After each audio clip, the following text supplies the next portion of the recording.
Hello everyone, welcome back to the channel GQ24। आज की इस वीडियो में हम WHO वर्ल्ड हेल्थ ऑर्गेनाइजेशन से रिलेटेड करंट अफेयर्स कवर करेंगे। तो आइए इस वीडियो को शुरू करते हैं। फर्स्ट क्वेश्चन, हाल ही में which country was officially declared malaria free by the world health organisation. World health organisation के थ्रू किस कंट्री को मलेरिया फ्री डिक्लेयर कर दिया गया है? क्यूबा, इंडिया, केन्या या Egypt? Option D, Egypt is the right answer. Answer D. Okay, WHO ने Egypt को मलेरिया फ्री डिक्लेयर कर दिया है। मलेरिया प्लाज्मोडियम पैरासाइट की वजह से कॉज होता है, जो कि एक एनोफिल्स मॉस्किटो के बाइट की वजह से होता है। ये एक लाइफ थ्रेटनिंग है, मतलब कि लाइफ थ्रेटनिंग डिजीज तो है लेकिन कंटेजियस बहुत ज्यादा खतरनाक नहीं है। और ये ट्रॉपिकल रीजन जहाँ पर पेड़ पौधे बहुत ही ज्यादा होते हैं, ये कॉमन है वहां पर बीमारी होना। ओके, डेंजरस डिसीज सिम्टम्स की बात करी जाए तो इसके अंदर फीवर होता है, हेडेक होता है और 10-15 दिन तक ठंड रहती है इसके बाइट के बाद। साथ ही में प्रिवेंशन देखा जाए तो वेक्टर कंट्रोल करा गया है, ट्रांसमिशन इधर से उधर इस चीज को फैलने के लिए रोकने के लिए। ठीक है। Which country has recently declared leprosy free country by the world health organisation WHO? China, Jordan, India या Thailand? Option B, Jordan is the right answer. Answer B. Okay, WHO ने जॉर्डन को लेप्रोसी फ्री डिक्लेयर कर दिया है। ये पूरी country के ये पहली कंट्री है जिसने इस टाइटल को अचीव करा है। 20 सालों के अंदर, पिछले 20 से ज्यादा सालों के अंदर जॉर्डन के अंदर अभी तक कोई भी लेप्रोसी केस की रिपोर्ट नहीं आई है। इस ओके, साथ ही में जो डब्ल्यूएचओ के डायरेक्टर है जनरल डॉक्टर टेड्रोस गेब्रेसस, उन्होंने इस सक्सेस की तारीफ करी है बहुत ही ज्यादा। ग्लोबली देखा जाए तो लेप्रोसी अभी भी 120 से ज्यादा कंट्रीज के अंदर अफेक्ट करता है, अभी भी होता है। और ये 2 लाख से ज्यादा केसेस अभी भी आते हैं हर साल इस वजह से। Okay, third question, which country of Nepal recently recognised as a healthy city by the world health organisation? सबसे अच्छा क्वेश्चन है, हेल्दी सिटी किसको बना दिया गया है, कौन रिकॉग्नाइज हुआ है? भरतपुर, विराटनगर, धुलीखेल या धरन?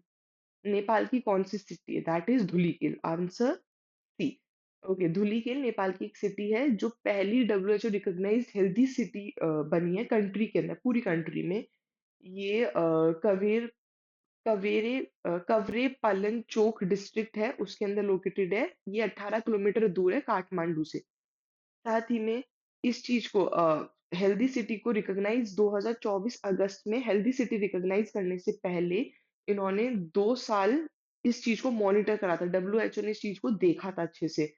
क्राइटेरिया देखा जाए तो इनका मेन मकसद है environmental improvement, primary health care progress को रखना और हेल्थ एक्सेस बढ़ाना पुअर के लिए। साथ ही में ये पूरे एशिया के अंदर सेकंड हेल्थीस्ट सिटी बनी है।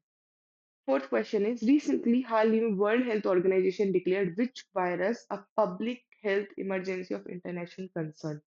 डब्ल्यूएचओ ने किस वायरस को public health emergency of international concern declare करा है?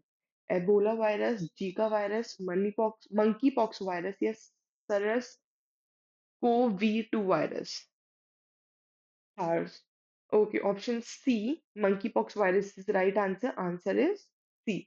डब्ल्यूएचओ ने एम पॉक्स, मंकी पॉक्स को 2 साल के अंदर दूसरी बार public health emergency of international concern बता दिया है। ये एक सीरियस अनएक्सपेक्टेड पूरे ग्लोबल हेल्थ को खतरा है। और इसके लिए सबको साथ मिलकर कोऑर्डिनेटेड होकर के इस चीज का रेस्पॉन्स, इस चीज को सही करने का करना है। मंकी पॉक्स वायरस है, वो एक ऑर्थोपॉक्स वायरस जी है, उसके डीएनए की वजह से होता है, डीएनए वायरस की वजह से फैलता है। दो जेनेटिक क्लेड्स के अंदर, क्लेड 1 और क्लेड 2। जो पहला ह्यूमन केस आया था वो 1970 के अंदर आया था, Democratic Republic of the Congo के अंदर। ठीक है। फिफ्थ क्वेश्चन इज, रिसेंटली हाल ही में which organisation announce a new world soil health index at international conference on soil? UNESCO, UNICEF, UNEP या UNDP? Option A, answer is A, UNESCO is the right answer.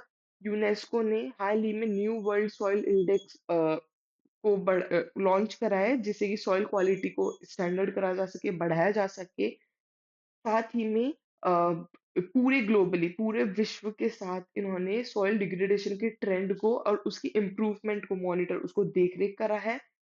साथ ही में 10 biosphere reserves हैं जिसके अंदर सस्टेनेबल सॉइल मैनेजमेंट के लिए pilots रखे गए हैं। अब इसका पूरे विश्व पे क्या असर पड़ेगा, ग्लोबली उसका क्या इम्पैक्ट पड़ेगा? 75% लैंड सही हो जाएगी, 3.2 बिलियन पीपल अफेक्ट होने से बच जाएंगे, 2050 तक 90% लैंड एकदम सही हो जाएगी। ये प्रोजेक्ट 75 से 90% तक पहुंच जाएगा। इंडिया की अगर बात करी जाए तो 32% लैंड एकदम खराब हो चुकी है और 25% एकदम डेजर्टिफाइड हो चुकी है लैंड, डिफोरेस्टेशन और इंडस्ट्रियल पॉल्यूशन की वजह से, पेड़ काटने की वजह से और इंडस्ट्री से जो भी पॉल्यूशन था उस वजह से। Sixth question is World Migration Report and Migration Health Annual Report. Recently seen news are published by which organization? International Organization for Migration IOM, International Labour Organization ILO, World Bank या UNICEF? So option A, International Organization for Migration IOM is the right answer. Answer A. जून 11 को ये चीज हुई थी, Yemen coast के ऊपर जब boat पलटने की वजह से 49 माइग्रेंट्स तो मर चुके थे और 140 मिसिंग थे, अभी भी हैं। इस रिपोर्ट को यूएन माइग्रेशन एजेंसी आईओएम ने रिपोर्ट करा था।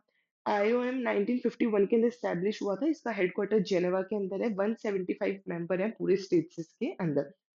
ये फोकस करते हैं माइग्रेशन हेल्थ के ऊपर, इमरजेंसीज के ऊपर, डेवलपमेंट के ऊपर और काउंटर ट्रैफिकिंग के ऊपर। की रिपोर्ट, इसकी जो रिपोर्ट्स है उसका जो मेन की रिपोर्ट्स है वो वर्ल्ड माइग्रेशन रिपोर्ट है और एक है migration health annual report. Okay, seventh question, recently what does world health organisation term pathogens that transmit through air? World health organisation ने वो वायरस जो एयर के थ्रू ट्रांसमिट होता है उसको क्या नाम दिया है? Water borne pathogens, infectious respiratory particle, swine flu या Parkinson syndrome? So option B, infectious respiratory particle is the right answer. Answer is B. Infectious respiratory particle होता क्या है? वो सारे पार्टिकल जो रेस्पिरेटरी ट्रैक्ट से बाहर निकलते हैं, आते हैं, चाहे उनका कोई भी साइज हो, छोटा हो बड़ा हो, उनको हम आईआरपी, इन्फेक्शियस रेस्पिरेटरी पार्टिकल बोलते हैं। ये ड्रॉपलेट्स और एरोसोल, ये जो दो चीज हैं उनके जो बीच का है उस चीज को रिप्लेस करते हैं, उनके बीच का जो डिस्टेंस है उसको रिप्लेस करते हैं। ट्रांसमिशन डिस्क्रिप्टर क्या होता है? ये जो टर्म है थ्रू द एयर, ये तब यूज होता है वो डिजीज जो प्राइमरी, जो मेजरली ट्रांसमिट होती है एयरबोर्न पार्टिकल की वजह से, हवा में फैलने के पार्टिकल्स की वजह से। ठीक है। Eighth question, recently the world health organisation has certified which country as a malaria free country? Cabo Verde, Nigeria, Tanzania, Kenya? Option A, Cabo Verde. Answer is A, Cabo Verde is the right answer. Cabo Verde को malaria free certified कर दिया गया है WHO के through, और ये एक बहुत ही public health milestone, public health के लिए बहुत ही ज्यादा, बहुत अच्छी बात है ये। इसके अंदर 10 आइलैंड के साथ वॉल्केनिक एर्चिपेलगो, प्रिया की कैपिटल और मिक्स्ड यूरोपियन अफ्रीकन पॉपुलेशन है। World Health Organization's International Classification of Diseases 11 TM Module 2 Morbidity Codes launch event will be held in which region? किस region में held होगा? New Delhi, Bombay, Chennai, Bengaluru? Option A, new Delhi is the right answer. ये okay, ये event new Delhi के अंदर रखा जाएगा। WHO ने इस चीज को, आईसीडी 11 TM मॉड्यूल 2 को न्यू दिल्ली के अंदर लॉन्च करा था। साथ ही में ICD, global system for classifying disease, aiding in health recording, statistic and service planning के लिए है। नेक्स्ट क्वेश्चन, लास्ट रिसेंटली, हाल ही में world health organisation has prequalified the R21 matrix M vaccine to prevent which disease? World health organisation ने R21 matrix M vaccine को prequalified कराया, लेकिन वो किस डिजीज के लिए बनी है? मलेरिया, मीजल्स, मेनिगिट्स या monkey pox? Option A, malaria is the right answer. Answer is A. WHO ने R21 matrix M malaria vaccine को प्री क्वालिफाई कर दिया और ग्लोबल एक्सेस के लिए, ग्लोबल यूज के लिए इसको एक्सपेंड कर दिया है। ये 2023, अक्टूबर 2023 में बच्चों के लिए रिकमेंड हो चुका था। इसको यूनिसेफ और गावी ने सपोर्ट करा है। ये दूसरी बार है, 2022 के अंदर के बाद से दूसरी बार है। 2022 में डब्ल्यूएचओ ने पहली मलेरिया वैक्सीन को क्वालिफाइड करा था, RTS-SAS-01 को, और ये इसके बाद अभी दूसरी बार हुआ है, which is R21 matrix M. इसका एम सीधी सी चीज है, बच्चों को मलेरिया से बचाना और आगे के लिए कंट्रोल के लिए एफर्ट्स रखना। That's all for today. I hope आपको ये वीडियो बहुत ही ज़्यादा पसंद आई होगी।